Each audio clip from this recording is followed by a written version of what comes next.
මතක තියාගන්න තමන්ට නැති වෙන්නේ තමන්ට නැත්තේ දන් දීලා නැති නිසා.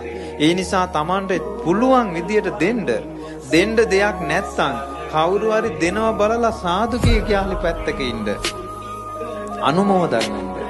මතක තියාගන්න මේ අපි කරනේවා වෙන කවුරුවක් කරනේව නෙවෙයි. සමහරට අම්මා දන් දෙනකොට පුතා දෙන්නේ නැහැ දෙන්න.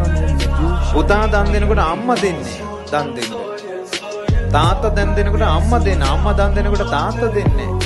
ඒ කවදාවත් දානෙට මුක් දෙනවා නම් කිසි දෙයක් කියන්න එපා. දානෙට කවදාවත් අකුල් හෙලන්න එපා. ඒ මිනිස්සුන්ට හරියන්නේ නැමයි. පින් කරන අයට වරදින්නේ නැමයි.